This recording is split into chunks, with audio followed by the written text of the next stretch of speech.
Friends எல்லாருக்கும் வணக்கம். மேவ் குட்டீஸ் சேனலை சப்ஸ்கிரைப் பண்ணுங்கள்.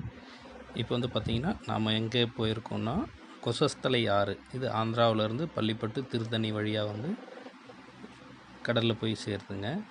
நாங்கள் வந்து பார்த்திங்கன்னா திருத்தணி பக்கத்தில் இருக்க நல்லாட்டூர் அப்படின்ற கிராமத்தில் இருக்க பிளேஸுக்கு போயிருந்தோம். நல்லா இருந்தது. நீங்கள் இந்த ஆற்றை பற்றி தெரிஞ்சுக்கணும் அப்படின்னா நீங்கள் செக் பண்ணி பாருங்கள். நல்ல ஒரு என்ஜாய்மெண்ட்டான பிளேஸ். ஸோ நாங்கள் போடுற வீடியோ உங்களுக்கு பிடிச்சிருந்தா லைக் பண்ணுங்கள், சப்ஸ்கிரைப் பண்ணுங்கள், கமெண்ட் பண்ணுங்கள். முடிஞ்ச அளவுக்கு வீடியோவை ஸ்கிப் பண்ணாதீங்க. உங்களுடைய ஆதரவு எங்களுக்கு தேவை. சப்போர்ட் பண்ணுங்கள், லைக் பண்ணுங்கள், கமெண்ட்ஸ் பண்ணுங்கள், வீடியோவை ஷேர் பண்ணுங்கள். இப்போ வந்து பார்த்திங்கன்னா மகிழினியோடு நாங்களும் போயிருக்கோம். வாங்க வீடியோக்குள்ளே போகலாம்.